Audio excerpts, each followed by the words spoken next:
Hello നമസ്കാരം, രേണുസുതിയാണ്. ഞാനൊരു പ്രധാനപ്പെട്ട കാര്യം പറയാനാണ് വന്നത്. എൻ്റെ ഒരു ഫ്രണ്ട്, അതായത് അൻഷാദ് എന്ന് പറയുന്നവൻ ഒരു വീഡിയോ ഇട്ടിട്ടുണ്ടായിരുന്നു. ആ വീഡിയോയ്ക്കകത്ത് പറയുന്നത് ഞാൻ ഇപ്പോഴാണ് അറിഞ്ഞത്. അങ്ങനൊരു സംഭവം നടന്നിട്ടില്ല. 24/7 സോഷ്യൽ മീഡിയയിൽ തന്നെ ഇരിക്കുന്ന നിങ്ങൾ ഇത്രയും വലിയ വിവാദം അറിഞ്ഞില്ല എന്ന് പറഞ്ഞാൽ വിശ്വസിക്കാനാവുന്നില്ല. അറ്റ്ലീസ്റ്റ് പറയുമ്പോൾ വിശ്വസിക്കുന്ന കള്ളമെങ്കിലും പറയൂ രേണു. നിങ്ങൾക്ക് വരുന്ന ഓരോ നെഗറ്റീവ് കമൻറ്റുകൾ പോലും പോസ്റ്റ് ഇടുന്ന ആളാണ് നിങ്ങൾ.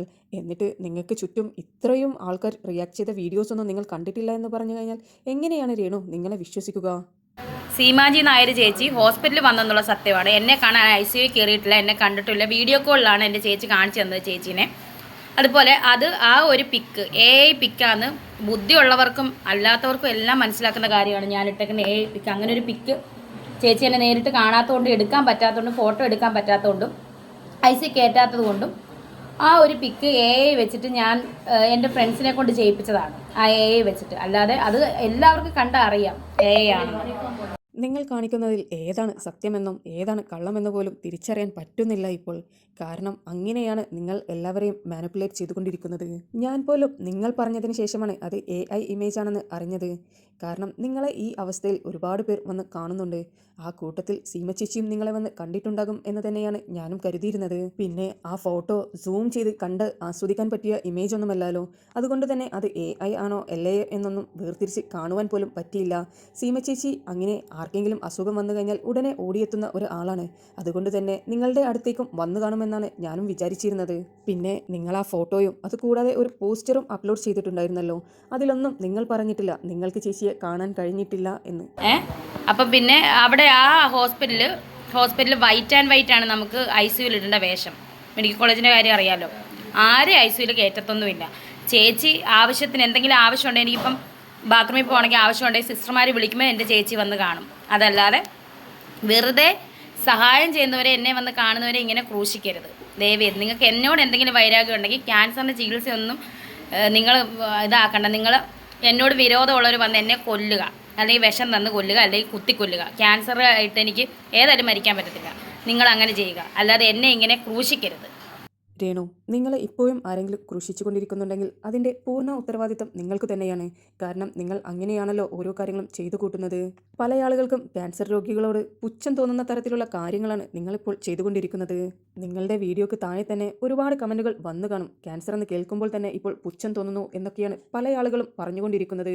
ആർക്കും ഇതുപോലൊരു അസുഖം വരരുത് എന്ന് പ്രാർത്ഥിച്ചുകൊണ്ടിരിക്കുന്ന ഒരു വ്യക്തി തന്നെയാണ് ഞാനും. അതുകൊണ്ട് തന്നെ നിങ്ങളുടെ അസുഖം എത്രയും പെട്ടെന്ന് മാറട്ടെ എന്ന് തന്നെയാണ് ഞാനും പ്രാർത്ഥിക്കുന്നത്. ദയവ് ചെയ്ത് സോഷ്യൽ മീഡിയയിൽ കോൺട്രവേഴ്സീസ് സൃഷ്ടിക്കാതിരിക്കുക.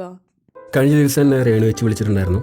അപ്പോൾ രേണു വെച്ചിക്ക് ഒരു റിക്വസ്റ്റ് ഉണ്ടായിരുന്നു, അക്ബർ എനിക്ക് ഒരു പാട്ട് പാടിത്തരുമോ ചോദിച്ചു. അപ്പോൾ ഞാൻ ചോദിച്ചു, ചേച്ചി ഏത് പാട്ടാണ് കേട്ടത് ചോദിച്ചപ്പോൾ ചേച്ചി പറഞ്ഞു രാപ്പാടി എന്ന് പറയുന്ന പാട്ട്, ആകാശദൂതല്ല. അപ്പോൾ ഞാൻ പറഞ്ഞു, ചേച്ചി നമുക്ക് കുറച്ചുകൂടെ പോസിറ്റീവായിട്ടൊരു പാട്ട് പാടും. ചേച്ചി ഇപ്പോൾ ഹെൽത്ത് ഓക്കെ അല്ലല്ലോ, അപ്പോൾ ഇത് കേട്ടിന് സങ്കടമാവുമല്ലോ, സങ്കടപ്പാട്ടല്ലേ, വേണ്ടത് അതെൻ്റെ ഫേവറേറ്റ് സോങ്ങാണ്, നീ തന്നെ പാടിത്തരണം എന്ന് പറഞ്ഞു. അപ്പോൾ ചേച്ചിക്ക് വേണ്ടി പാടുകയാണ്. ചേച്ചി കൊളാബ് ചെയ്യാനും പറഞ്ഞിട്ടുണ്ടായിരുന്നു. പറ്റുമെങ്കിൽ കൊളാബ് ചെയ്യാൻ. അപ്പോൾ ചേച്ചി കൊളാബ് ചെയ്യാണ്. പൂർണ്ണ ആരോഗ്യത്തോടു കൂടി ചേച്ചി തിരിച്ചു വരണം. അപ്പോൾ ചേച്ചിക്ക് വേണ്ടി പാട്ട് ഡെഡിക്കേറ്റ് ചെയ്യണം കേട്ടോ. അക്ബർ തന്നെ നിങ്ങളോട് പറഞ്ഞില്ലേ, ഈ സമയം കുറച്ച് പോസിറ്റീവായ പാട്ടുകളെല്ലാം കേൾക്കുന്നതാണ് നല്ലതെന്ന്.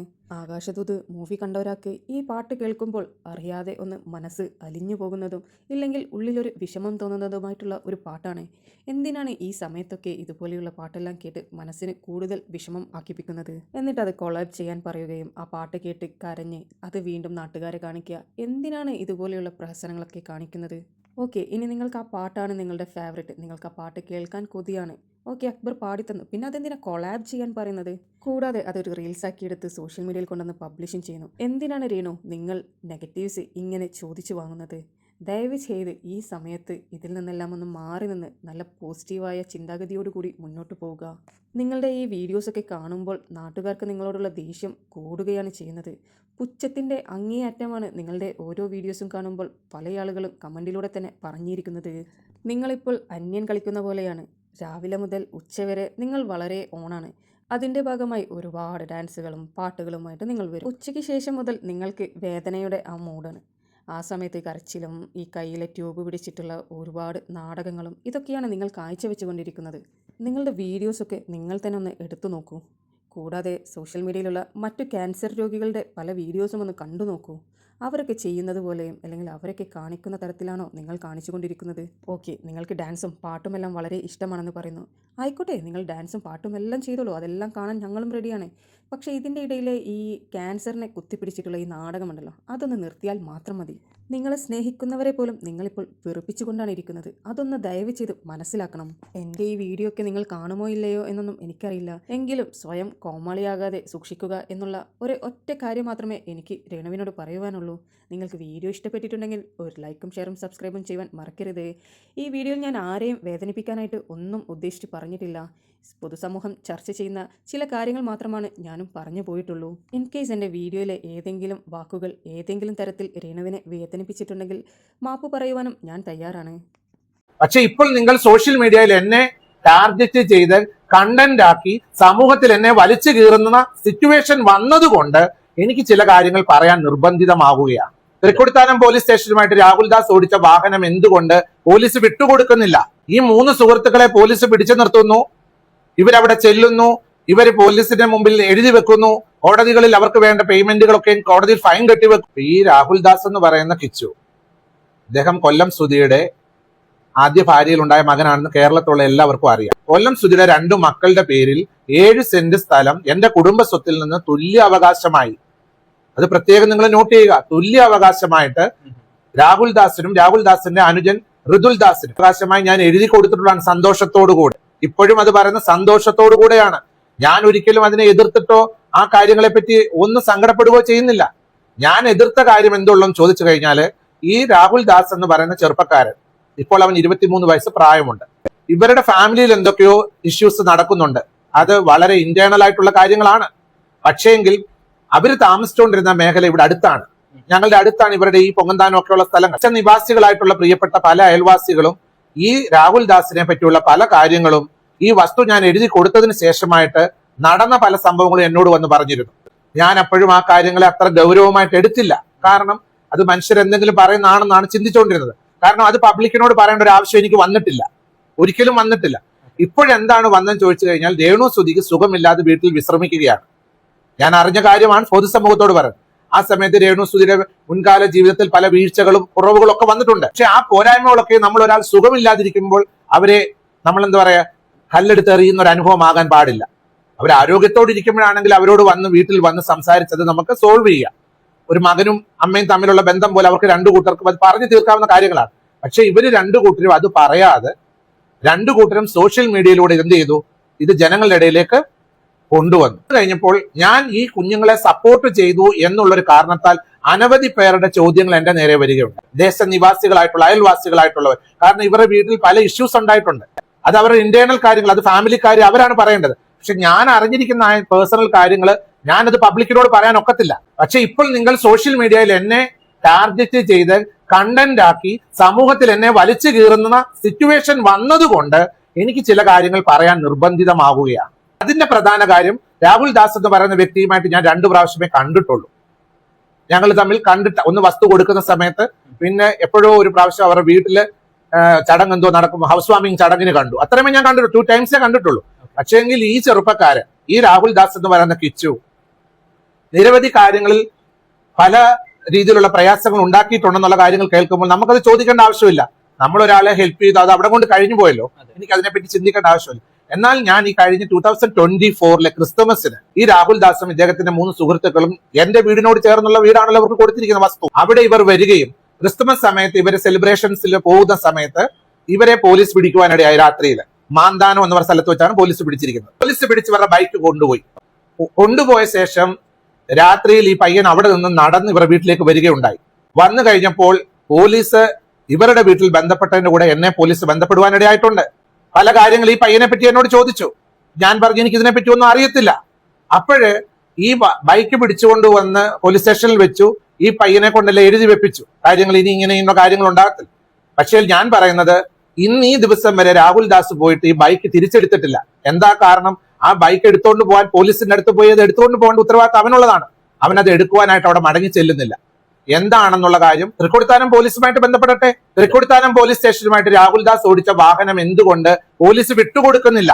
ഞാൻ പറഞ്ഞു പല കാര്യങ്ങൾ എനിക്ക് അറിയാമെന്ന് പറഞ്ഞു. ഞാൻ ഒരെണ്ണമേ ഇപ്പൊ പറയുന്നുള്ളൂ, ഒറ്റ കാര്യമേ ഇപ്പൊ പറഞ്ഞുള്ളൂ. ഈ 3 സുഹൃത്തുക്കളെ പോലീസ് പിടിച്ചു നിർത്തുന്നു, ഇവരവിടെ ചെല്ലുന്നു, ഇവര് പോലീസിന്റെ മുമ്പിൽ എഴുതി വെക്കുന്നു, കോടതികളിൽ അവർക്ക് വേണ്ട പേയ്മെന്റുകളൊക്കെ കോടതിയിൽ ഫൈൻ കെട്ടിവെക്കുന്നു, ഈ വാഹനം അവിടെ ഇരിക്കുന്നു. ഇതുവരെ ഈ ബൈക്ക് അവർ എടുത്തുകൊണ്ട് പോകാൻ ഇപ്പോൾ 2 വർഷമായി. ഇന്ന് വരെ ആ ബൈക്ക് എടുത്തുകൊണ്ട് പോകാൻ രാഹുൽ ദാസ് അതിനുവേണ്ടി മുൻകൈ എടുക്കുന്നില്ല. എന്തുകൊണ്ട്? ഞാൻ അവന് പ്രോപ്പർട്ടി എഴുതി കൊടുത്ത കാരണത്താൽ തൊട്ടടുത്ത വീടാണ് പോലീസ് എന്നെ മേൽ അന്വേഷണം വെച്ചു, എന്നോട് കാര്യങ്ങൾ ചോദിച്ചു. ഞാൻ എന്താ ആൻസർ കൊടുക്കണം? എനിക്ക് എന്തറിയാൻ പറ്റുമോ അതിനെപ്പറ്റി? അപ്പോഴാണ് സമൂഹത്തിൽ അയൽവാസികളായിട്ടുള്ള പല പ്രിയപ്പെട്ടവർ പല കാര്യങ്ങൾ എന്നോട് പറയുവാനിടയായി. അപ്പോഴാണ് അതിന് ഭീകരമായ സാഹചര്യങ്ങൾ ഞാൻ മനസ്സിലാക്കുവാനായിട്ടിടയായത്. ഞാൻ ഇന്ന് വരെ സോഷ്യൽ മീഡിയയിൽ ഇത് പറഞ്ഞില്ല. പക്ഷേ ബിഷപ്പ് എന്തോ തെറ്റ് ചെയ്തു, ബിഷപ്പ് എന്തോ കോർണർ ചെയ്തു. എന്തിന്? ഞാൻ എന്തിന് കോർണർ ചെയ്യണം? ഞാനൊരു അനാഥമായിട്ടുള്ള അനുഭവത്തിൽ കടന്നുപോയ ഒരു കുട്ടീനെ ചേർത്ത് നിർത്തിയതാണോ ഞാൻ ചെയ്ത തെറ്റ്? പേരൻസ് ഇല്ല, അമ്മ മരിച്ചുപോയി, അച്ഛൻ മരിച്ചുപോയി, ഇളയ കുട്ടിക്ക് അമ്മയുണ്ട്, അച്ഛനില്ല. ആ 2 കുഞ്ഞുങ്ങളെ ബഹുമാനപ്പെട്ട ആർ ശ്രീകണ്ഠൻ നായർ സാർ എന്നോട് ആവശ്യപ്പെട്ട പ്രകാരം 5 സെന്റ് സ്ഥലം ചോദിച്ചപ്പോൾ 7 സെന്റ് സ്ഥലം 2 കുഞ്ഞുങ്ങളുടെ പേരിൽ തുല്യമായി എഴുതി കൊടുത്ത ഞാൻ എന്ത് കോർണർ ചെയ്യണം? ഇനിയും പല കാര്യങ്ങൾ സമൂഹത്തിന് മുമ്പിൽ എനിക്ക് പറയേണ്ടതായിട്ട് വരും. എന്നെ കൊണ്ട് പറയിപ്പിക്കുകയാണ്. പക്ഷേ തെറ്റ് കണ്ടാൽ ചൂണ്ടിക്കാണിക്കുക. ഞാനൊരു വാണിംഗ് അന്ന് കൊടുത്തു. ഈ വസ്തു എഴുതി കൊടുത്ത് എന്നോട് പോലീസ് എൻക്വയറി ചെയ്തു. ബിഷപ്പ് എന്തെങ്കിലും കാര്യങ്ങൾ ബിഷപ്പിന് അറിയാമെങ്കിൽ പറയണമെന്ന് പറഞ്ഞപ്പോൾ ഞാൻ പറഞ്ഞു, ഞാൻ ഇപ്പോഴാണ് സാർ പറയുന്നത് ഈ കാര്യങ്ങൾ അറിയുന്നത്, എനിക്ക് അല്ലാതെ മറ്റു കാര്യങ്ങളൊന്നും അറിയുന്നില്ലെന്ന് അന്നേരം പറഞ്ഞു. പക്ഷെങ്കിൽ ഞങ്ങളുടെ സ്ഥലവാസികളായിട്ടുള്ള അയൽവാസികൾ അവരറിഞ്ഞതും കേട്ടതുമായ കാര്യങ്ങൾ തെളിവ് സഹിതം എന്നോട് വന്ന് പറഞ്ഞപ്പോൾ ഞാൻ എന്ത് ചെയ്യണം? എന്നെ കേൾക്കുന്ന വ്യൂവേഴ്സ് പറ, ഞാൻ എന്ത് ചെയ്യണം? ഞാൻ തെറ്റിനെ സപ്പോർട്ട് ചെയ്യണോ? ഞാൻ അതുകൊണ്ട് ഒരു വാണിംഗ് പോലെ പറഞ്ഞു, ഇനിയും ഇവിടെ വന്ന് പ്രശ്നം ഉണ്ടാക്കരുത്. തൃക്കൊടിത്താനം സ്റ്റേഷനിൽ എഴുതി വെച്ചിരിക്കുന്നത് എന്താണ്? ഇങ്ങനെയുള്ള യാതൊരു കാര്യങ്ങളും ഇനിയും ഉണ്ടാവുകയില്ല എന്ന് എഴുതി കൊടുത്തിട്ട് അവിടെ നിന്ന് പോയി. വണ്ടി എടുക്കാൻ ചെല്ലുന്നില്ല. കാരണം ഒരു പോലീസ് ഇഷ്യൂസ് വന്നാൽ ഞാൻ ആൻസർ ചെയ്യേണ്ടതായിട്ടുണ്ട്. കാരണം 15 വർഷത്തേക്ക് ഈ വസ്തുവിന്റെ ഉത്തരവാദിത്തം, ടേംസ് ആൻഡ് കണ്ടീഷൻസ് എന്റെ പേരിലൂടെയാണ്. ബിഷപ്പിന് പറയാനുള്ള കാര്യങ്ങൾ പറയുക. അപ്പോഴാണ് ഞാൻ അറിയാത്ത കാര്യങ്ങളായിരുന്നു. അപ്പോഴാ പോലീസ് എന്നോട് പറഞ്ഞത് ഇങ്ങനൊരു ഇഷ്യൂ അവിടെ നടന്നിട്ടുണ്ട്. അപ്പോഴാണ് ഞാൻ പറഞ്ഞു, ഇനി ഇവിടെ വന്നൊരു പ്രശ്നം ഉണ്ടാക്കിയാൽ ഞാൻ അതിൽ ഇടപെടേണ്ടതായിട്ട് വരുമെന്ന് ഞാൻ പറഞ്ഞു. അതൊരു വാണിംഗ് അല്ല, ത്രട്ടണിങ്ങും അല്ലത്. രേണു സുധിയുടെ മകനായ രാഹുൽ ദാസിനെ പുണ്യാത്മാവാക്കാൻ ശ്രമിക്കുന്നുണ്ടെങ്കിൽ ഇനിയും നിരവധി കാര്യങ്ങൾ സമൂഹത്തിൽ വന്ന് അന്വേഷിക്കുമ്പോൾ തെളിവ് സഹിതം അവിടുത്തെ അയൽവാസികൾ പറഞ്ഞു തരേണ്ടതായിട്ട് വരും. അപ്പോൾ ഞാനല്ല നാണക്കേടേണ്ടതായിട്ട് വരും. പറഞ്ഞത് ഇത്രേ ഉള്ളൂ. ഇവിടെ ഇങ്ങനെ പല ഇഷ്യൂസ് കേൾക്കുന്നു. മാത്രമല്ല അവരുടെ വീട്ടിലും ചില പ്രയാസങ്ങൾ നേരിട്ടതായിട്ട് സമൂഹത്തിൽ വാർത്തകൾ വന്നല്ലോ. മേജറായ ചില ഇഷ്യൂസ് അവരുടെ വീട്ടിലുണ്ടാകുന്നതായിട്ട് വാർത്തകൾ കേട്ടല്ലോ. ഇനിയും ഇവിടെ വന്നൊരു പ്രശ്നം ഉണ്ടാകരുതെന്ന് ഞാൻ പറഞ്ഞു. അതൊരു വാണിംഗ് ആയിട്ട് ആ പയ്യന് തോന്നിയെങ്കിൽ ഞാൻ ഉത്തരവാദിയല്ല. കാരണം അതുപോലുള്ള ചില ഇഷ്യൂസ് ഉണ്ട്. ഇനിയും പല കാര്യങ്ങളും സമൂഹത്തിൽ അറിയേണ്ടതായിട്ടുണ്ടെങ്കിൽ ഞാൻ അത് അറിയിച്ച് പറയണമെങ്കിൽ പറയാം. പക്ഷെ അതിന്റെ ആവശ്യം എനിക്ക് എന്താണ്? ഇപ്പൊ എന്നോട് ചോദിച്ച ഒരു കാര്യമേ ഞാൻ ആൻസർ ചെയ്തിട്ടുള്ളൂ. തെറ്റ് കണ്ടാൽ തെറ്റെന്ന് ചൂണ്ടിക്കാണിച്ചു. ആ തെറ്റ് എന്തുവാന്നുള്ളത് ആ പയ്യൻ തന്നെ വന്ന് സമൂഹത്തോട് പറയേണ്ട പല കാര്യങ്ങൾ കാണും. എനിക്കിപ്പോ പല കാര്യങ്ങളും പബ്ലിക്കിനോട് ഇപ്പൊ പറയാൻ പറ്റത്തില്ല. പല കാര്യങ്ങളുണ്ട്. വിത്ത് എവിഡൻസ് ആണ്. എവിഡൻസ് എന്റെ ഉണ്ടെന്ന് പറഞ്ഞ കള്ളത്തരമല്ല, എവിഡൻസ് ഉണ്ട്. പക്ഷെ എനിക്കത് അവരുടെ ഫാമിലി കാര്യങ്ങൾ പറയേണ്ട ആവശ്യമില്ല. എന്നോട് നെയ്ബേഴ്സ് ആയിട്ടുള്ളവര്, ഇവര് താമസിച്ചുകൊണ്ടിരിക്കുന്ന വീടിനടുത്തുള്ളവര് എന്നെ വന്ന് കണ്ടു പറഞ്ഞ കാര്യങ്ങളുണ്ട്. വിത്ത് എവിഡൻസ് ആണ്. പക്ഷെ എനിക്കത് പബ്ലിക്കിൽ പറയേണ്ട ആവശ്യമില്ല. അതുകൊണ്ട് ഇനി ഇങ്ങനെയുള്ള ആൾക്കാരെ നമ്മൾ സഹായിക്കുമ്പോൾ ഒന്ന് ചിന്തിക്കണം. രാഹുൽ ദാസിനെ ഇകഴ്ത്താൻ ഞാൻ ആഗ്രഹിച്ചിട്ടില്ല. തെറ്റുകൾ ചൂണ്ടിക്കാണിച്ചിട്ടുണ്ട്. അത് ഇനിയും രാഹുൽ ദാസ് ചെയ്താൽ എന്റെ പുരയിടത്തിൽ അവിടെ പുള്ളിക്കാരൻ താമസിക്കാൻ വന്ന കാലത്ത് സംഭവിച്ച ഒരു തെറ്റുവശത്തെ വിത്ത് എവിഡൻസോട് കൂടിയാണ് ഞാൻ ഇപ്പോൾ പറഞ്ഞിരിക്കുന്നത്. അത് എന്തിനു വേണ്ടിയാണെന്ന് നിങ്ങൾക്ക് അറിയേണ്ടവർക്ക് തൃക്കൊടിത്താനം പോലീസുമായി ബന്ധപ്പെടാം. അതാണ് എനിക്ക് ഇതിനെപ്പറ്റി പറയാനുള്ളത്. അല്ലാതെ അവരെ നെഗറ്റീവ് ആക്കണമെങ്കിൽ ഒരു സ്ഥലത്തുള്ള പലരെ കൊണ്ട് വീഡിയോ ചെയ്യിപ്പിക്കരുതോ. പലരും വന്ന് പറയാൻ തയ്യാറായിട്ട് നിൽക്കുന്നുണ്ട്. നമുക്കതല്ല ഇവിടെ ആവശ്യം. അദ്ദേഹം സന്തോഷമായി ജീവിക്കട്ടെ. എല്ലാവരും പറയും ഒരു ആരുമില്ലാത്ത കുട്ടിയെ ഞാൻ കോർണർ ചെയ്യുക. നെവർ. ആരുമില്ലാത്ത കുട്ടി ആയതുകൊണ്ടാണ് ഞാൻ ചേർത്ത് നിർത്തുന്നത്. വഴക്ക് പറയാനുള്ള സ്വാതന്ത്ര്യം ഒരു ജ്യേഷ്ഠ സഹോദരന്റെ സ്ഥാനത്ത് ഞാൻ വഴക്ക് പറഞ്ഞിട്ടുണ്ട്. അത് അദ്ദേഹം സോഷ്യൽ മീഡിയയിൽ വന്ന് അദ്ദേഹം പറഞ്ഞ കാര്യം സമൂഹത്തിലുണ്ടായ വലിയൊരു മുറിവ്. ഇപ്പോൾ ക്യാൻസറായി ട്രീറ്റ്മെന്റിൽ ഇരിക്കുന്ന അദ്ദേഹത്തിന്റെ അമ്മയെ സമൂഹത്തിലേക്ക് വലിച്ചെറിയുവാൻ കല്ലുകൾ പോലെ പെറുക്കി കൊടുത്തു. എറിയുക എന്നുള്ള രീതിയിൽ ഒരു വീഡിയോ ഇട്ട് കാണിച്ചെന്നാ പറയുന്നത്. ആ വീഡിയോ ഇട്ട് കാണിച്ചപ്പോഴത്തേക്കിനും എല്ലാവരും ചേർന്ന് രേണുവിനെ കല്ലെറിയാൻ ശ്രമിച്ച ശേഷം ഗുഡ് പേരന്റിങ് കിട്ടാത്തതുകൊണ്ടാണ് ആ കുഞ്ഞ് അങ്ങനെ ആയെന്ന് പറഞ്ഞ് അവനെ ഗ്ലോറിഫൈ ചെയ്യുകയും മറ്റുള്ള എന്നെ അടക്കം നെഗറ്റീവ് പറയുകയും ചെയ്യുമ്പോൾ നിങ്ങളൊന്ന് ഓർക്കുക, 23 വയസ്സുള്ള ഒരു പയ്യനാണ്. അവനാണ് പറയേണ്ടത്. ബിഷപ്പ് എനിക്ക് ദോഷമായിട്ടൊന്നും പറഞ്ഞിട്ടില്ല. അദ്ദേഹം പറഞ്ഞ സംഭവിച്ചു പോയ കാര്യങ്ങളെ കുറിച്ചാണ് അദ്ദേഹം പറഞ്ഞത്. ആ സംഭവിച്ചു പോയ കാര്യങ്ങൾ ഇനി ആവർത്തിക്കരുത്, ഇനി ഇവിടെ വന്ന് അങ്ങനെ ചെയ്യരുത് എന്നൊരു ശാസനം മാത്രമേ ഞാൻ ചെയ്തിട്ടുള്ളൂ. അത് മാത്രമേ എനിക്ക് ഇതിനെപ്പറ്റി പറയാനായിട്ടുള്ളൂ. ഞാനും രേണു സുധിയുമായിട്ട് മുഖാമുഖം ഇന്ന് വരെ ഒരു പ്രശ്നം ഉണ്ടാക്കിയിട്ടില്ല, സംസാരം ഉണ്ടാക്കിയിട്ടില്ല, ഒരു വഴക്കോ ദേഷ്യമോ അന്നേരം വന്നിട്ടില്ല. പക്ഷെ സോഷ്യൽ മീഡിയയിൽ വളരെ സൈബർ ബുള്ളി ചെയ്യേണ്ട അനുഭവങ്ങൾ പലതും വന്ന സമയത്ത് നിരവധി മീഡിയാസ് എന്നെ ഇന്റർവ്യൂ ചെയ്ത സമയത്ത് ചോദിച്ച ക്വസ്റ്റ്യൻസിന് ആൻസർ ഞാൻ കൊടുത്തു. രേണു സുധി ചെയ്തു പോയിട്ടുള്ളതായ ഏതെങ്കിലും തരത്തിലുള്ള കാര്യങ്ങളെ പറ്റി ഇവർ ചോദിക്കുമ്പോൾ ഞാൻ ഒരു ബിഷപ്പ് എന്നുള്ള രീതിയിൽ അതിന് ഉത്തരം കൊടുക്കുമ്പോൾ എനിക്ക് ഉൾക്കൊള്ളാൻ പറ്റാതെ വന്ന കാര്യങ്ങൾ ഞാൻ വളരെ ദേഷ്യത്തോടുകൂടെ രേണുസുതിയെ വിമർശിച്ചുകൊണ്ട് ഞാൻ വീഡിയോകൾ കൊടുക്കേണ്ട അനുഭവങ്ങൾ ഉണ്ടായിട്ടുണ്ട്. ഈ രാഹുൽ ദാസിന്റെ വിവരങ്ങളെല്ലാം ഈ നാട്ടുകാർക്കെല്ലാം അറിയാവുന്ന, ഞാൻ ഈ നാട്ടിൽ ജീവിക്കുന്ന ആളാ, ഞാൻ വിദേശത്തു നിന്ന് ഇവിടെ ജീവിക്കുന്ന ആളാ. എന്നോട് നിരവധി പോലീസുകാർ എന്നെ വിളിച്ച് പല കാര്യങ്ങൾ എൻക്വയറി ചെയ്തിട്ടുണ്ട്. ആ സമയത്തൊക്കെ രാഹുൽ ദാസിനെ പറ്റി ഞാൻ നല്ല അഭിപ്രായമാണല്ലോ, ഒന്നും അറിയാതെ. ഇപ്പോഴാണല്ലോ വിവരങ്ങൾ ഞാൻ അറിഞ്ഞുകൊണ്ടിരിക്കുന്നത്. രാഹുൽ ദാസ് കൂടുതലൊന്നും നല്ലതാകാൻ ശ്രമിക്കേണ്ട, നമുക്കറിയാം കാര്യങ്ങൾ.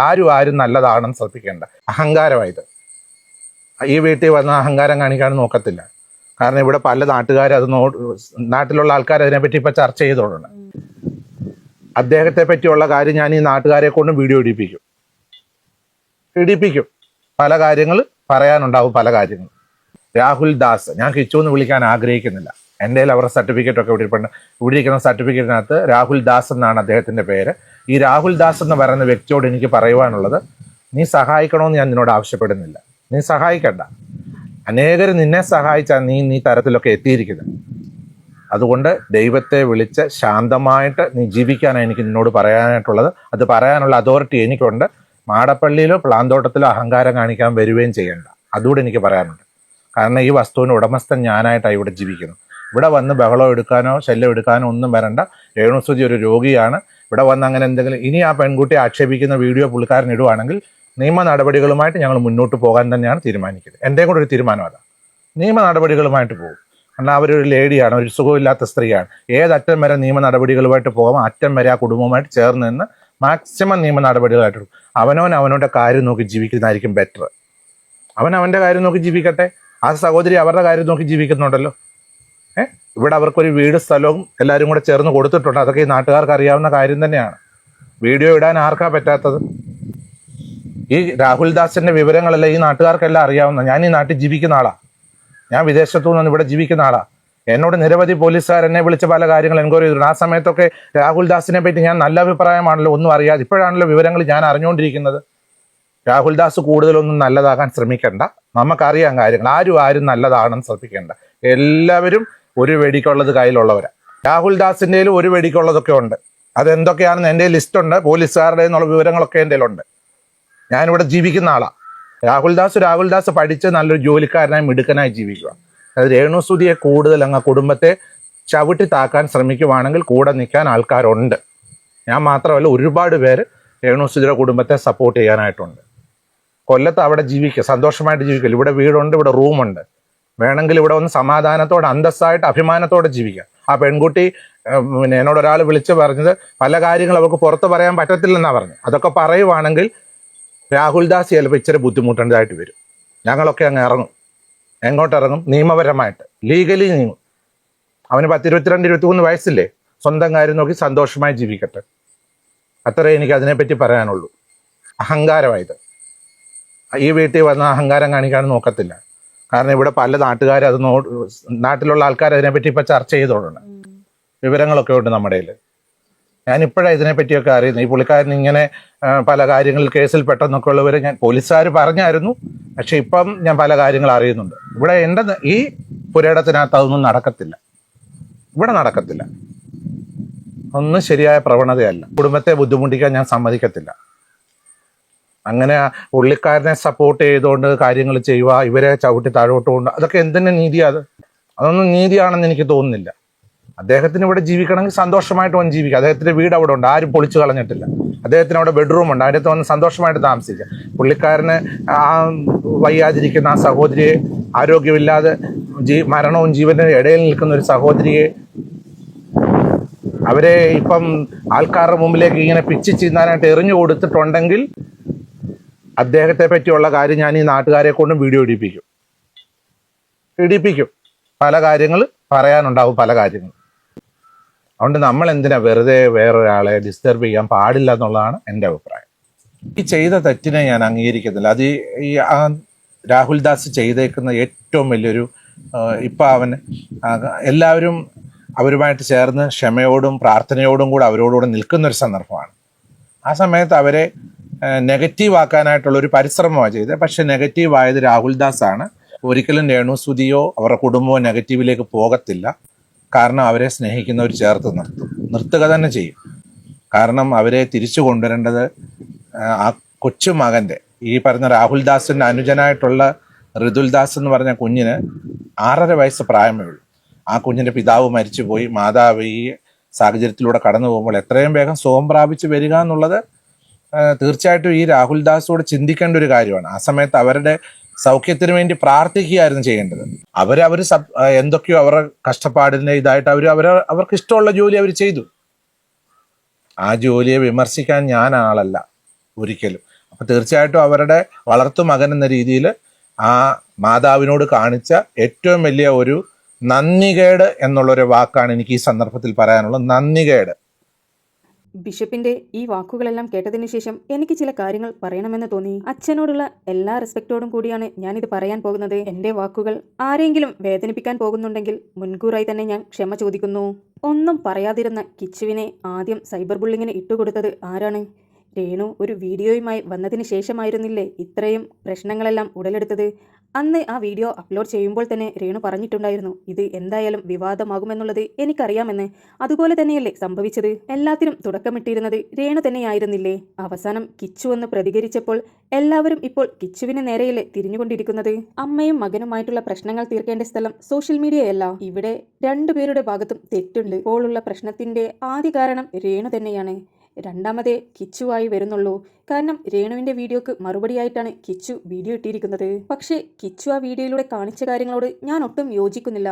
കാരണം അത് കാണിക്കേണ്ട സന്ദർഭം ഇതായിരുന്നില്ല. കിച്ചുവിനെ അത് എത്രയോ മുമ്പേ കാണിക്കാമായിരുന്നു. അതിനെക്കുറിച്ച് കിച്ചുവിന് പ്രതികരിക്കാമായിരുന്നു. കിച്ചുവിന്റെ പല വീഡിയോക്ക് താഴെയും ഒരുപാട് കമന്റ്സുകൾ വന്നിട്ടുണ്ടായിരുന്നു. അന്ന് ഇത് കിച്ചുവിന് ഒരു കണ്ടന്റാക്കിയെടുത്ത് കിച്ചുവിന് അന്ന് പ്രതികരിക്കാമായിരുന്നു. കിച്ചു പ്രതികരിച്ച സമയം ഒട്ടും ശരിയായില്ല എന്നുള്ള അഭിപ്രായക്കാരി തന്നെയാണ് ഞാൻ. ഇപ്പോൾ രേണു അസുഖവുമായി മല്ലിടുന്ന ഒരു സമയമാണ്. ഈ സമയം രേണുവിന് അധികം ടെൻഷൻസോ ഡിപ്രഷൻ സ്റ്റേജിലേക്ക് പോകുന്ന രീതിയിലുള്ള ഒരു കാര്യങ്ങളുമില്ലാതെ മനസ്സിന് നല്ല സമാധാനം വേണ്ടിയ സമയമായിരുന്നു. പക്ഷെ പുള്ളിക്കാരിയായി തുടക്കമിട്ട ഒരു കാര്യം കുറച്ച് പക്വതയോട് കൂടിയിട്ടെങ്കിലും കിച്ചുവിനെ ഡീൽ ചെയ്യാമായിരുന്നു എന്നുള്ള അഭിപ്രായക്കാരി തന്നെയായിരുന്നു ഞാൻ. കിച്ചുവിനെ പാടെ തള്ളിക്കളയുവാനും പറ്റില്ല. കിച്ചുവിന്റെ ഉള്ളിലെ വേദനകളാണ് അവൻ ചൂണ്ടിക്കാണിച്ചത്. ഒരു പ്രായപൂർത്തിയായ മകന്റെ വേദനയായിരുന്നു കിച്ചു വീഡിയോയിലൂടെ പങ്കുവച്ചിരുന്നത്. കിച്ചുവിന്റെ വീഡിയോയ്ക്ക് ശേഷം രേണു ഇറക്കിയ വീഡിയോയോ അത് എനിക്ക് ഒട്ടും ആക്സെപ്റ്റ് ചെയ്യാൻ പറ്റുന്നില്ല. ഒരു അമ്മ മകനെ ഭീഷണിപ്പെടുത്തുന്ന തരത്തിലുള്ള വീഡിയോയായിരുന്നു അത്. എന്തൊക്കെയോ രഹസ്യങ്ങൾ ഉണ്ടത്രേ. അതെല്ലാം പുറത്തു കൊണ്ടുവന്നിട്ട് കഴിഞ്ഞാൽ നിന്റെ ജീവിതം പോലും പോകുമെന്നായിരുന്നു രേണു ആ വീഡിയോയിലൂടെ പങ്കുവച്ചിരുന്നത്. മുമ്പ് കിച്ചുവിൻ്റെ ലൈഫ് സ്റ്റോറി പറഞ്ഞ സമയത്ത് കിച്ചു അന്നൊരു കാര്യം പറഞ്ഞിട്ടുണ്ടായിരുന്നു. ഇനി വല്ല പെണ്ണുകേസെല്ലാം എൻ്റെ തലയിൽ കൊണ്ടിടുമെന്നുള്ളത്. അതിന് സമാനമായ രീതിയിലുള്ള കാര്യങ്ങളൊക്കെയാണ് രേണുസുതി പറയാതെ പറഞ്ഞു വെച്ചിരിക്കുന്നത്. രേണുവിൻ്റെ വീഡിയോ കാണുമ്പോൾ രേണുവിനോട് എന്തോ കിച്ചു മിസ്ബിഹേവ് ചെയ്ത പോലെയുള്ള സംസാരമാണ് രേണുവിൻ്റെ സംസാരത്തിൽ നിന്ന് മനസ്സിലാക്കാൻ കഴിഞ്ഞിട്ടുള്ളത്. പക്ഷേ അവിടെയും ചോദ്യങ്ങൾ ബാക്കി നിൽക്കുകയാണ്. ഇത്രയും രേണുവിനോട് മോശമായി പെരുമാറിയ മകനെയാണോ മകൻ എന്നെല്ലാം വിളിച്ചുകൊണ്ട് രേണുസുതി നടന്നിരുന്നത്? നിങ്ങൾ തമ്മിലുള്ള വ്ളോഗുകളും വീഡിയോസുമെല്ലാം രേണു തന്നെയല്ലേ പങ്കുവെക്കാറുണ്ടായിരുന്നത്? കിച്ചു എൻ്റെ മകനാണ്, എൻ്റെ മൂത്ത മകൻ എന്നുള്ള തരത്തിലുള്ള കാര്യങ്ങളൊക്കെയല്ലേ നിങ്ങൾ സോഷ്യൽ മീഡിയയിലൂടെ പങ്കുവെച്ചിരുന്നത്? കിച്ചു അങ്ങനെ ഒരു മോശക്കാരനാണെങ്കിൽ രേണു എന്നോ അവനിൽ നിന്ന് അകന്നു നിൽക്കേണ്ടതല്ലേ? പിന്നെ എന്തിനായിരുന്നു സോഷ്യൽ മീഡിയയിൽ ഇതുപോലെയുള്ള നാടകമെല്ലാം നമുക്ക് മുമ്പിൽ പങ്കുവെച്ചത്? പക്ഷേ ഈ കാര്യങ്ങളൊന്നും ഡിസ്കസ് ചെയ്യുവാനുള്ള സമയമല്ല ഇപ്പോൾ. രേണുവിൻ്റെ ആരോഗ്യസ്ഥിതിയാണ് നമ്മളിപ്പോൾ ഇമ്പോർട്ടൻ്റ് ആയി കാണേണ്ടത്. രേണുവിനോട് പല ആളുകൾക്കും സഹതാപം തോന്നിക്കൊണ്ടിരിക്കുമ്പോഴായിരുന്നു കിച്ചുവിൻ്റെ വീഡിയോയും അതിനുശേഷമുള്ള രേണുവിൻ്റെ വീഡിയോയും. രേണുവിൻ്റെ വീഡിയോയ്ക്ക് ശേഷം രേണുവിന് ഒരുപാട് ഹെയ്റ്റ്സാണ് വന്നുകൊണ്ടിരുന്നത്. പല ആളുകളും അവരുടെ വീഡിയോയ്ക്ക് താഴെ പോയി ചെയ്യുന്ന കമൻസിനോട് ഒട്ടും യോജിക്കാൻ കഴിയുന്നില്ല. വയ്യാതിരിക്കുന്ന ഒരാളോട് ചാവാൻ വേണ്ടി പറയുന്നത് അത്ര നല്ല കാര്യമൊന്നുമല്ല. ദയവ് ചെയ്ത് നമ്മളെല്ലാവരും അവരെ ഇഗ്നോർ ചെയ്തു വിടുക. ഈ സമയം അവർ മനസമാധാനത്തോടെ ആ അസുഖത്തിൽ നിന്ന് കരകയറി വന്നതിന് ശേഷം പോരെ അവരെ ഇനി ചാപ്പ കുത്തുന്നത്. എന്തായാലും അമ്മയും മകനുമായിട്ടുള്ള പുതിയ തല്ലുകളൊന്നും യൂട്യൂബിൽ വരാതെ സൂക്ഷിക്കുക. കാരണം ഇത് കാലാകാലവും നമ്മുടെ സോഷ്യൽ മീഡിയയിൽ അത് അതുപോലെ തന്നെ ഉണ്ടാകും. ഋതപ്പനെല്ലാം വളർന്നു വന്ന് ആ കുട്ടിയെല്ലാം അറിയാവുന്നതെല്ലാം പ്രായം വരുമ്പോൾ ആ കുട്ടിയുടെ മനസ്സ് വേദനിപ്പിക്കുന്ന എല്ലാ കാര്യങ്ങളും ഇപ്പോൾ തന്നെ സോഷ്യൽ മീഡിയയിലുണ്ട്. ദയവ് ചെയ്ത് ഈ വിഷയം ഇനിയും വഷളാക്കാതെ രണ്ടുപേരും സൂക്ഷിക്കേണ്ടതാണ്. എനിവേ, നിങ്ങൾക്ക് വീഡിയോ ഇഷ്ടപ്പെടുകയാണെങ്കിൽ ഒരു ലൈക്കും ഷെയറും സബ്സ്ക്രൈബും ചെയ്യുവാൻ മറക്കരുത്. കിച്ചു സാൻ ഫുള്ള് കാണാവോ ചാറ്റ്? ഇതാണ് എൻ്റെ ചാറ്റ് കാണിച്ചുകൊണ്ടാണ് ഞാനിത് പുറത്ത് വിട്ടത് കേട്ടോ. അല്ലെങ്കിൽ ഞാൻ ഒരിക്കലും വിടത്തില്ലായിരുന്നു മോനെ. വേണ്ടേ കിച്ചു ഞാൻ തമ്മിലുള്ള ചാറ്റാണ്, സബ്സ്ക്രിപ്ഷൻ്റെ കാര്യമാണ്. അപ്പം എൻ്റെ കുഞ്ഞു മോനെ കിച്ചു, നീ സമ്മതിച്ചുകൊണ്ടാണ് അമ്മ ഇത് ചെയ്തത്. പിന്നെ മോൻ ഗുഡെന്ന് പറഞ്ഞുകൊണ്ടാണ്. മോൻ അന്ന് എന്നോട് പറയാനേ അമ്മേ അത് വേണ്ട കേട്ടോ, എന്ന് പറയാൻ അമ്മ ഇത് ചെയ്യത്തില്ലായിരുന്നു മോനെ. മോൻ ഗുഡ് നന്നായെന്ന് പറഞ്ഞുകൊണ്ട് മാത്രമാണ് ഞാനത് ചെയ്തത്. എന്നെ വെറുതെ വിട് കിച്ചു, കിച്ചു എന്നെ വെറുതെ വിട്. പിന്നെ നമുക്ക് രണ്ടുപേർക്കും അറിയുന്ന പല കാര്യങ്ങളുണ്ട് അല്ലെ കിച്ചു?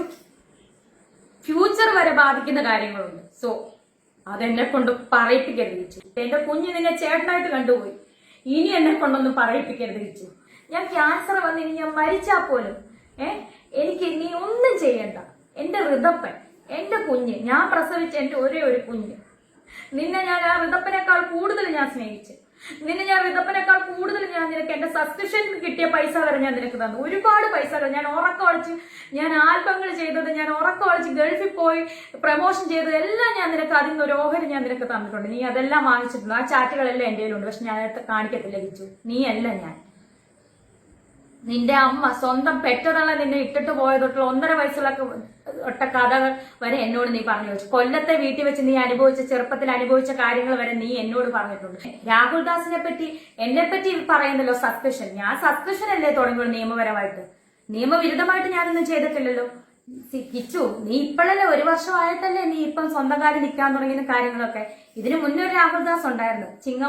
ചിങ്ങവനം ഭാഗം, കൊല്ലാട് ഭാഗം, അതുപോലെ ഈ പൊങ്ങന്താനം, ഈ Thrikkodithanam police station, Vakathanam police station ഒന്ന് തിരക്കി നോക്ക് രാഹുൽദാസിനെ പറ്റി. അറിയാനുള്ളവരോടാണ് ഞാൻ പറയുന്നത്. എന്നെ കുറ്റപ്പെടുത്തുന്നവരെ. എന്തായാലും രേണുസുതി അങ്ങനെ ഒരു നിയമവിരുദ്ധമായിട്ടൊന്നും ഞാൻ ചെയ്തിട്ടില്ല. ഇതിനകത്തൊന്ന് എഴുന്നേറ്റ് വന്നേ പറ്റത്തുള്ളൂ എന്റെ ഋതപ്പന് വേണ്ടിയിട്ട്. നിനക്ക് ആ കുഞ്ഞിനോട് ഒരു തൊള്ളി സ്നേഹം ഉണ്ടായിരുന്നെങ്കിൽ, നീ ഇത്രയും വരുമാനം നിനക്ക് കിട്ടുന്നുണ്ടല്ലോ, നീ 1 രൂപയ്ക്ക് ഒരു മുട്ടായി നീ അവന് മേടിച്ചു കൊടുക്കും. നിന്റെ അനിയനല്ലേ, എനിക്കൊന്നും വേണ്ട കിച്ചു നിന്റെ. ഞാൻ നിനക്ക് തന്നിട്ടേ ഉള്ളു പൈസ, അതിന് കണക്ക് പറഞ്ഞല്ല. അബദ്ധ ഘട്ടങ്ങളിൽ പോലും ഞാൻ ആരുമില്ലായിരുന്നു. ഈ അമ്മയും നീ കുറ്റം പറഞ്ഞ നിന്റെ അളിയനും ചേച്ചിയൊക്കെ ഉള്ളായിരുന്നു. ഓരോ കുറ്റത്തിന് പോലീസ് സ്റ്റേഷൻ വരെ കയറി ഇറങ്ങി ഞാനായിരുന്നു.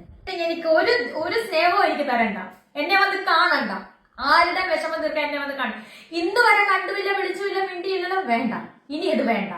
എന്നെ വെറുതെ വിട്ടേക്ക്, ഈ ഉള്ളവളെ വെറുതെ വിട്ടേക്ക്. ഞാൻ ചത്താലും എന്റെ ശവം പോലും നിങ്ങൾ ആരും വന്ന് കണ്ടെന്നെ ഒരു റീത്ത് പോലും ആരും സമർപ്പിക്കണ്ട. എന്നെ വെറുതെ വിട്ടേക്ക്. എന്റെ കൊച്ചിന് വേണ്ടിട്ട് എന്നെ. ഞാൻ 1 മാസമായി ക്യാൻസർ ബാധിതയായിട്ട്, അതായത് എല്ലാവരും അറിഞ്ഞിട്ട് ക്യാൻസർ ആണെന്ന് അറിഞ്ഞിട്ട് ചികിത്സ തുടങ്ങിയിട്ട് ഞാൻ കിടപ്പാണ്. നിങ്ങൾക്കറിയാം, ഞാൻ ഈ ICUലൊക്കെ ആയിരുന്നു വന്നാൽ വയ്യാതെ കിടന്നു. 1 മാസമായിട്ട് എനിക്ക് സബ്സ്ക്രിപ്ഷനോ ഒന്നുമില്ല. നിങ്ങൾക്ക് എല്ലാവർക്കും അറിയാം. എന്നെ കുറ്റപ്പെടുത്തിയവർ പോലും അവർ ക്ഷമ ചോദിച്ചുകൊണ്ടിരിക്കുന്ന സമയം. കാരണം ക്യാൻസർ എന്ന് പറയുന്ന രോഗം അങ്ങനെയാണ്. അപ്പം ആ സമയത്ത് ഈ ഇത്രയും നാളുമായിട്ട് മിണ്ടാതിരുന്ന കിച്ചു എന്ന രാഹുല് ഇപ്പൊ ഒരു വീഡിയോ ആയിട്ട് മുന്നോട്ട് ഇറങ്ങിയിരിക്കുന്നു. സബ്സ്ക്രിപ്ഷൻ കൊണ്ടാണ് അമ്മയെ വെറുത്തെന്നോ എന്നൊക്കെ പറഞ്ഞു. ഞാനൊരു കാര്യം പറയട്ടെ, ഞാൻ എന്റെ ജീവിതത്തിൽ എന്ത് തുടങ്ങിയാലും, കിച്ചുവിനെ പരിചയപ്പെട്ടതിനെ തുടർന്ന്, എന്ത് സുചേട്ടൻ മരിച്ചതിനെ തുടർന്ന് എന്ത് തുടങ്ങിയാലും ഞാനത് കിച്ചുവിനെ അറിയിച്ചുകൊണ്ടാണ് ഞാൻ ചെയ്യുന്നത്. തെളിവുണ്ട് എൻ്റെ കയ്യിൽ, ഞാൻ നിങ്ങളെ കാണിക്കാം. കിച്ചു എന്തായാലും എന്റെ ചാറ്റ് പുറത്ത് വിട്ടല്ലോ, അപ്പൊ പിന്നെ എനിക്കും പറയണമല്ലോ, പറയേണ്ട കാര്യങ്ങൾ എനിക്കും പറയണം. ഞാൻ കിച്ചുവിനോട് പറഞ്ഞ സബ്സ്ക്രിപ്ഷന്റെ ചാറ്റ് മാത്രമേ ഞാൻ കാണിക്കുന്നുള്ളൂ. കാരണം എന്നെ പറ്റി അതാണല്ലോ പറഞ്ഞത്, സബ്സ്ക്രിപ്ഷൻ ആണല്ലോ ഇപ്പം മെയിൻ പ്രശ്നമായിട്ട് ഇപ്പൊ പറഞ്ഞത്. അപ്പൊ ആ സബ്സ്ക്രിപ്ഷന്റെ ചാറ്റ് മാത്രം ഞാൻ കാണിക്കാം. ഓക്കെ, ഞാൻ കിച്ചുവിനോട് പറഞ്ഞു, ഞാൻ നിങ്ങളെ കാണിക്കാം. കിച്ചു സൺ, ഞാൻ സബ്സ്ക്രിപ്ഷൻ തുടങ്ങി, അപ്പൊ ഒരു സ്മൈലിയുടെ ചിഹ്നം ഇട്ടപ്പോ കിച്ചു ആഹാ. അപ്പൊ ഞാൻ 500 സബ് കഴിഞ്ഞു കേട്ടോ. ആ തുടങ്ങി അന്നാണെന്ന് നിങ്ങൾ ഓർത്തോണം. എന്റെ തുടങ്ങി അന്ന് 500 സബ് കഴിഞ്ഞു കേട്ടോ. അപ്പൊ കിച്ചു എന്താ എന്നോട് പറഞ്ഞ മറുപടി, നിങ്ങൾ മേലെ ഇത് ചെയ്യരുതെന്നല്ല പറഞ്ഞത്, നിങ്ങൾ ഇനി ഇത് ഒരിക്കലും ചെയ്യരുതെന്ന് കിച്ചു അന്ന് എന്നോട് പറയുമായിരുന്നെങ്കിൽ, മോനെ കിച്ചു അമ്മ സബ്സ്ക്രിപ്ഷൻ തുടങ്ങത്തില്ലായിരുന്നു. പക്ഷെ മോൻ എന്നാ പറഞ്ഞെന്നറിയോ, ഗുഡെന്ന്. അതിനുശേഷം ഞാൻ പറഞ്ഞ 600 കഴിഞ്ഞു, 180 രൂപയാണ്. അപ്പൊ കിച്ചു പറയാട്ടാ 180. നിങ്ങൾ കണ്ടോ ചാറ്റ് കണ്ടോ? നിങ്ങൾ ചാറ്റ് കാണും. ദേ കിച്ചു സൺ ഫുള്ള് കാണാവോ ചാറ്റ്? ഇതാണ് എന്റെ ചാറ്റ് കാണിച്ചുകൊണ്ടാണ് ഞാനിത് പുറത്ത് വിട്ടത് കേട്ടോ. അല്ലെങ്കിൽ ഞാൻ ഒരിക്കലും വിടത്തില്ലായിരുന്നു മോനെ. വേണ്ടേ കിച്ചു ഞാൻ തമ്മിലുള്ള ചാറ്റാണ്, സബ്സ്ക്രിപ്ഷന്റെ കാര്യമാണ്. അപ്പൊ എന്റെ കുഞ്ഞു മോനെ കിച്ചു, നീ സമ്മതിച്ചുകൊണ്ടാണ് അമ്മ ഇത് ചെയ്തത്. പിന്നെ മോൻ ഗുഡെന്ന് പറഞ്ഞുകൊണ്ടാണ്. മോൻ അന്ന് എന്നോട് പറയാനേ അമ്മേ അത് വേണ്ട കേട്ടോ എന്ന് പറയാൻ അമ്മ ഇത് ചെയ്യത്തില്ലായിരുന്നു മോനെ. മോൻ ഗുഡ് നന്നായെന്ന് പറഞ്ഞുകൊണ്ട് മാത്രമാണ് ഞാനത് ചെയ്തത്. പിന്നെ നാക്കിന്റെ വീഡിയോ നിങ്ങൾക്കറിയാം, ലൈവ് വീഡിയോ വന്നപ്പം കിച്ചു എന്നോട് സംസാരിച്ചു. അപ്പോഴാണ് കിച്ചു എന്നോട് ഇത് സംസാരിക്കുന്നത്. അത്രയും നാളുമായിട്ട് കിച്ചു എന്നോട് ഇത് സംസാരിച്ചിട്ടില്ലായിരുന്നു. അങ്ങനെ സംസാരിച്ചപ്പം ഞാൻ എന്താ പറഞ്ഞത്, കിച്ചു എത്രയോ പേര് ഓരോന്ന് ചെയ്യുന്നു, അവർക്കൊന്നും ഇല്ലാത്ത പ്രശ്നമാണോ നിനക്ക്? എനിക്ക് പൈസ കിട്ടുന്നുണ്ടല്ലോ കിച്ചു, 2.5 ലക്ഷം രൂപ കിട്ടുന്നുണ്ടല്ലോ, അന്നത്തെ കാര്യം കേട്ടോ. നിങ്ങൾക്ക് കിട്ടുന്നുണ്ടല്ലോ കിച്ചു. അതാണ് ഞാൻ ആ പറഞ്ഞ കാര്യം. അത് കിച്ചു പുറത്തു വിടേണ്ട കാര്യം ഉണ്ടായിരുന്നു. അതുകൊണ്ടല്ലേ അമ്മ ഈ ചാറ്റ് പുറത്തു വിട്ടത്. പിന്നെ കിച്ചു മോനെ, നിങ്ങൾ എന്നെ പറ്റി കുറ്റം പറയണ ഇനിയിപ്പോ ഒരുപാട് വ്ളോഗേഴ്സ്, പിന്നെ കിച്ചുവിനെ ഇപ്പം നിയന്ത്രിക്കുന്ന ഒരു സ്ത്രീ ഉണ്ടെന്ന് എനിക്കറിയാം. അവർക്കൊന്നും അറിയത്തില്ല. ഒന്നും അറിയാതെ എന്റെ മെക്കെട്ട് കയറാൻ വരരുത് ദേവിയത്. മനസ്സിലായല്ലോ? ഒന്നും അറിയാതെ എന്റെ മെക്കെട്ട് കയറാൻ നിങ്ങൾ ദേവിയത്. ഞാൻ ക്യാൻസർ രോഗിയാണ്. ഇനിയെങ്കിലും കിച്ചു, ഇനിയെങ്കിലും ഈ അമ്മേനെ വെറുതെ വിടും. നീ എന്നെ നോക്കണ്ട, നീ എനിക്ക് ഗുണം ചെയ്യണ്ട, നീ എന്നെ അമ്മയെന്ന് വിളിക്കണ്ട. ദയവ് ചെയ്ത് ഒന്നും എന്നെ നീ വിളിക്കണ്ട. എനിക്ക് എന്നെ ദ്രോഹിക്കാതിരുന്നുകൂടെ നിനക്ക് ഇനിയെങ്കിലും? ഞാൻ ക്യാൻസർ വന്നിനി ഞാൻ മരിച്ചാ പോലും എനിക്ക് നീ ഒന്നും ചെയ്യണ്ട. എന്റെ ഋതപ്പൻ, എന്റെ കുഞ്ഞ്, ഞാൻ പ്രസവിച്ച എന്റെ ഒരേ ഒരു കുഞ്ഞ്, നിന്നെ ഞാൻ ആ ഋതപ്പനേക്കാൾ കൂടുതൽ ഞാൻ സ്നേഹിച്ചു. നിന്നെ ഞാൻ ഋതപ്പനേക്കാൾ കൂടുതൽ ഞാൻ നിനക്ക് എന്റെ സബ്സ്ക്രിപ്ഷൻ കിട്ടിയ പൈസ വരെ ഞാൻ നിനക്ക് തന്നു. ഒരുപാട് പൈസകൾ ഞാൻ ഉറക്കമടിച്ച്, ഞാൻ ആൽബങ്ങൾ ചെയ്തത്, ഞാൻ ഉറക്കമടിച്ച് ഗൾഫിൽ പോയി പ്രമോഷൻ ചെയ്തത് എല്ലാം ഞാൻ നിനക്ക് അതിൽ നിന്ന് ഒരു ഓഹരി ഞാൻ നിനക്ക് തന്നിട്ടുണ്ട്. നീ അതെല്ലാം വാങ്ങിച്ചിട്ടുണ്ട്. ആ ചാറ്റുകളെല്ലാം എൻ്റെ കയ്യിലുണ്ട്. പക്ഷെ ഞാൻ അതൊക്കെ കാണിക്കത്തില്ല കിച്ചു. നീ അല്ല ഞാൻ. നിന്റെ അമ്മ സ്വന്തം പെറ്റതള്ള നിന്നെ ഇട്ടിട്ട് പോയതൊട്ടുള്ള 1.5 വയസ്സുള്ള കഥകൾ വരെ എന്നോട് നീ പറഞ്ഞു വെച്ചു. കൊല്ലത്തെ വീട്ടിൽ വെച്ച് നീ ചെറുപ്പത്തിൽ അനുഭവിച്ച കാര്യങ്ങൾ വരെ നീ എന്നോട് പറഞ്ഞിട്ടുണ്ട്. ഞാൻ അതൊന്നും, ചെറുപ്പത്തിൽ അനുഭവിച്ച കാര്യങ്ങൾ വരെ നീ എന്നോട് പറഞ്ഞിട്ടുണ്ട്. ഞാൻ അതൊന്നും പുറത്ത് വിടുന്നില്ല കിച്ചു. ഞാൻ അങ്ങനത്തെ ഒരു അമ്മയല്ല, ഞാൻ അങ്ങനത്തെ ഒരു സ്ത്രീയല്ല.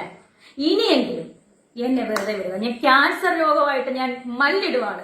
എനിക്ക് എന്റെ ഹൃദയത്തിന് വേണ്ടിയിട്ട് ജീവിച്ചേ പറ്റത്തുള്ളൂ. എന്നെ വെറുതെ വിടുപ്പിച്ചു കിച്ചു, എന്നെ വെറുതെ വിട്. പിന്നെ നമുക്ക് രണ്ടുപേർക്കും അറിയുന്ന പല കാര്യങ്ങളുണ്ട് അല്ലെ കിച്ചു? ഫ്യൂച്ചർ വരെ ബാധിക്കുന്ന കാര്യങ്ങളുണ്ട്. സോ അതെന്നെ കൊണ്ട് പറയിപ്പിക്കരുത് കിച്ചു. എന്റെ കുഞ്ഞ് നിന്നെ ചേട്ടനായിട്ട് കണ്ടുപോയി. ഇനി എന്നെ കൊണ്ടൊന്നും പറയിപ്പിക്കരുത് കിച്ചു. രാഹുൽ ദാസിനെ പറ്റി, എന്നെ പറ്റി പറയുന്നല്ലോ സസ്പെൻഷൻ. ഞാൻ സസ്പെൻഷൻ അല്ലേ തുടങ്ങുള്ളൂ നിയമപരമായിട്ട്. നിയമവിരുദ്ധമായിട്ട് ഞാനൊന്നും ചെയ്തിട്ടില്ലല്ലോ കിച്ചു. നീ ഇപ്പോഴല്ലേ, 1 വർഷമായിട്ടല്ലേ നീ ഇപ്പം സ്വന്തം കാര്യം നിൽക്കാൻ തുടങ്ങിയ കാര്യങ്ങളൊക്കെ. ഇതിനു മുന്നേ ഒരു രാഹുൽ ദാസ് ഉണ്ടായിരുന്നു. ചിങ്ങവനം ഭാഗം, കൊല്ലാട് ഭാഗം, അതുപോലെ ഈ പൊങ്ങന്താനം, ഈ Thrikkodithanam police station, Vakathanam police station ഒന്ന് തിരക്കി നോക്ക് രാഹുൽ ദാസിനെ പറ്റി. അറിയാനുള്ളവരോടാണ് ഞാൻ പറയുന്നത്. എന്നെ കുറ്റപ്പെടുത്തുന്നവരെ. എന്തായാലും രേണുസുതി അങ്ങനെ ഒരു നിയമവിരുദ്ധമായിട്ടൊന്നും ഞാൻ ചെയ്തിട്ടില്ല. അങ്ങനെയുള്ളവർ കുറച്ചും കൂടെ അറിയണമെങ്കിൽ ആ പോലീസ് സ്റ്റേഷനിലോ അല്ലെങ്കിൽ ആ നാട്ടിലോ, കൊല്ലാട് നാട്ടിലോ ഒന്ന് കിച്ചുവിനെ പറ്റി, രാഹുൽ ദാസിനെ പറ്റി തിരക്കി നോക്ക്. അപ്പൊ എനിക്കതും പറയാമായിരുന്നല്ലോ രാഹുല്. കിച്ചു ഇനിയെങ്കിലും എന്നെ ഇനി അമ്മയെന്ന് വിളിച്ചില്ലേലും കുഴപ്പമില്ല. എന്നെ ഇനി ഉപദ്രവിക്കാതെ വിടുക. ഞാൻ നിന്നെ ദ്രോഹിക്കാൻ വരുന്നില്ല. എന്നെ ഉപദ്രവിക്കാതെ വിടുക. ഞാൻ ഒരു ക്യാൻസർ പേഷ്യന്റ് ആണ്. ഞാൻ നിന്റെ കാല് പിടിച്ച് ഈ അമ്മ പറയാം. എന്റെ നെഞ്ചത്ത് അടിക്കാൻ പറ്റത്തില്ല. ടിക്ലൈൻ കിടക്കുന്നതുകൊണ്ട് ഞാൻ അടിച്ചു കഴിഞ്ഞാൽ എനിക്ക് വേദനിക്കും. ഞാൻ കാല് പിടിച്ച് പറയുക. എന്നെ ഇനി നാക്കിട്ട്, എന്നെ ഇനി കുത്തി, ഇനി എന്നെ സംസാരിപ്പിക്കരുത്. എനിക്ക് വയ്യ. ഇനി എന്റെ പേരെടുത്തിടരുത്. എനിക്ക് ഗുണം ചെയ്തില്ലേലും എന്നെ ദ്രോഹിക്കാതിരിക്കുക. എന്റെ കുഞ്ഞിനെ ഓർത്തിട്ട് ഇതിനകത്തുനിന്ന് എഴുന്നേറ്റ് വന്നേ പറ്റത്തുള്ളൂ. എന്റെ ഋതപ്പന് വേണ്ടിയിട്ട്. നിനക്ക് ആ കുഞ്ഞിനോട് ഒരു തൊള്ളി സ്നേഹം ഉണ്ടായിരുന്നെങ്കിൽ, നീ ഇത്രയും വരുമാനം നിനക്ക് കിട്ടുന്നുണ്ടല്ലോ, നീ 1 രൂപയ്ക്ക് ഒരു മുട്ടായി നീ അവന് മേടിച്ചു കൊടുക്കോ? നിന്റെ അനിയനല്ലേ? എനിക്കൊന്നും വേണ്ട കിച്ചു നിന്റെ. ഞാൻ നിനക്ക് തന്നിട്ടേ ഉള്ളു പൈസ. അതിന് കണക്ക് പറഞ്ഞല്ല. അമ്മയ്ക്ക് പറയാനാണ് ഒരുപാട് കാര്യങ്ങൾ, തെളിവ് സഹിതം കാര്യങ്ങൾ. ഇപ്പൊ മോൻ സ്നേഹം കാര്യങ്ങളും ഒക്കെ ആയിട്ട് അച്ഛന്റെ കാര്യങ്ങളൊക്കെ പറഞ്ഞ് മോഷണം കാര്യങ്ങളൊക്കെ ആവുന്നുണ്ട് പല ആളുകളും. മോന്റെ വോയിസ് റെക്കോർഡും കാര്യങ്ങളും ഇപ്പോഴും നമ്മുടെ ചേട്ടൻ അളിയന്റെ ഫോണിനകത്ത് ഇപ്പോഴും കിടപ്പുണ്ട്. പഴയ റെക്കോർഡുകൾ, അച്ഛന്റെ മോന്റെ സംഭാഷണങ്ങളൊക്കെ. മോൻ ഈ കാണിച്ച അമ്മയുടെ ചാറ്റ് പുറത്തു വിട്ട പോലത്തെ അങ്ങനത്തെ ഒരു മനസ്സുള്ളവരാണ് ഞങ്ങളൊക്കെ. അതും പുറത്തു വിടത്തില്ല മോനെ. ഞങ്ങൾ ഇതൊന്നും ചെയ്യുന്നില്ലല്ലോ. എന്നിട്ട് ഇനിയെങ്കിലും എന്നെ വെറുതെ വിടാൻ മേലെ. ഞാനൊരു ക്യാൻസർ പേഷ്യന്റ് അല്ലേ. ഇനിയെങ്കിലും എന്നെ ഒന്ന് വെറുതെ വിടാൻ മേലെ. 11 വയസ്സിലെ സുധിച്ചേട്ടൻ അന്ന് ശ്വാസിൽ വെച്ച് എന്നെ ഏൽപ്പിച്ചപ്പം ആരുമില്ലായിരുന്നു മോന്. മോനൊരു പ്രാവശ്യം അച്ഛനോട് വഴക്ക് പിടിച്ച് കൊല്ലത്ത് പോട്ടെ എന്ന് പറഞ്ഞ് ഫോൺ വിളിച്ച് ഓർക്കുന്നുണ്ടോ? അന്ന് അവരെന്തുവാ പറഞ്ഞ? മോനെ ഇങ്ങോട്ട് വരണ്ട, അവിടെ അച്ഛന്റെ അമ്മയുടെ കൂടെ നിന്നാൽ മതി. ഇതൊക്കെ മോനെ എനിക്ക് ഓർമ്മയുണ്ട്. പക്ഷെ മോൻ അതൊന്നും ഓർമ്മ കാണത്തില്ല. 40 ഘട്ടങ്ങളിൽ പോലും ഞാരുമില്ലായിരുന്നു. ഈ അമ്മയും നീ കുറ്റം പറഞ്ഞ നിന്റെ അളിയനും ചേച്ചിയൊക്കെ ഉള്ളായിരുന്നു. ഓരോ കുറ്റത്തിനും പോലീസ് സ്റ്റേഷൻ വരെ കയറി ഇറങ്ങി ഞാനായിരുന്നു. വേറെ ആരെങ്കിലും ഇപ്പൊ നിന്നെ ഈ കൊണ്ടു നടക്കുന്നവരാരും ഇല്ലായിരുന്നല്ലോ ഒന്ന്. ഇനി എന്നെ കൊണ്ട് പറയിപ്പിക്കല് കിച്ചു. ഇനി ഇതിൽ കൂടുതൽ എനിക്കൊന്നും പറയാനില്ല. ഇനി എന്നെ വെറുതെ വിടുക. ഇത് നിന്നെ പറ്റിയുള്ള എന്റെ ലാസ്റ്റ് വീഡിയോ ആയിരിക്കും. ഇതൊക്കെ ലാസ്റ്റ് വീഡിയോ ആയിരിക്കണം. നിന്നെ പറ്റി, ഈ രാഹുൽ ദാസിനെ പറ്റി അല്ലെങ്കിൽ കിച്ചുവിനെ പറ്റിയുള്ള ലാസ്റ്റ് വീഡിയോ ആയിരിക്കണം ഇതെന്റെ. ഇനി എന്നെ കൊണ്ട് വീഡിയോ ഇടിപ്പിക്കരുത് കിച്ചു. എനിക്ക് വയ്യ. ഞാനൊരു ക്യാൻസർ പേഷ്യന്റ് ആണ്. ഒരു ക്യാൻസർ രോഗിയായിട്ടുള്ള ഒരാളുടെ മനസ്സ് എത്രത്തോളം വേദനിക്കുന്നുണ്ടെന്ന് നിങ്ങൾക്കറിയാം. ഡോക്ടേഴ്സ് ഇപ്പോഴും പറഞ്ഞിട്ടുള്ളത് എന്റെ മനസ്സിനെ വേദനിപ്പിക്കരുതെന്നാണ് ചേച്ചിയോടൊക്കെ പറഞ്ഞിട്ടുള്ളത്. നിങ്ങൾ ഉദ്ദേശിക്കുന്ന പോലെ അല്ല എന്റെ അസുഖം. നിങ്ങൾ ഓർത്ത ക്യാൻസർ, ബ്രസ്റ്റ് ക്യാൻസർ, അതല്ല എന്റെ അസുഖം. നിങ്ങൾക്ക് എന്റെ സ്റ്റേജും കാര്യങ്ങളും ഒന്നും അറിയത്തില്ല. ഡോക്ടേഴ്സ് എത്ര ശതമാനമാണ് എന്നെ രക്ഷിച്ചെടുക്കാന്നുള്ള ചാൻസ് പോലും നിങ്ങൾക്ക് ആർക്കും അറിയത്തില്ല. അറിയാതാണ് നിങ്ങൾ ഈ സോഷ്യൽ മീഡിയയിൽ കിടന്ന് എന്നെ ഈ കുറ്റപ്പെടുത്തുന്നത്. ഞാൻ ഇത്രയും പറയത്തില്ല, ഞാൻ ഇവിടെ കിടക്കുമായിരുന്നു, ഇത്രയും ഞാൻ പറയത്തില്ലായിരുന്നു. പക്ഷെ നിങ്ങൾ എന്നെ കൊണ്ട്, കിച്ചു എന്നെ കൊണ്ട് ഇത് പറയിപ്പിച്ചു. ഇനിയും ഇത് കിച്ചുവിനെ പറ്റിയുള്ള എന്റെ ലാസ്റ്റ് വീഡിയോ ആയിരിക്കണം. എന്നെ നീ എനിക്ക് ഒരു സ്നേഹവും എനിക്ക് തരണ്ട, എന്നെ വന്ന് കാണണ്ട, ആരുടെ വിഷമം തീർക്കാൻ എന്നെ വന്ന് കാണും. ഇന്ന് വരെ കണ്ടുമില്ല, വിളിച്ചുമില്ല, മിണ്ടിയില്ലല്ലോ, വേണ്ട, ഇനി ഇത് വേണ്ട. എന്നെ വെറുതെ വിട്ടേക്ക്, ഈ ഉള്ളവളെ വെറുതെ വിട്ടേക്ക്. ഞാൻ ചത്താലും എന്റെ ശവം പോലും നിങ്ങൾ ആരും വന്ന് കണ്ട് എന്നെ ഒരു റീത്ത് പോലും ആരും സമർപ്പിക്കണ്ട. എന്നെ വെറുതെ വിട്ടേക്ക്, എന്നെ വെറുതെ വിട്ടേക്ക്. എന്റെ കൊച്ചിന് വേണ്ടിട്ട് എന്നെ വെറുതെ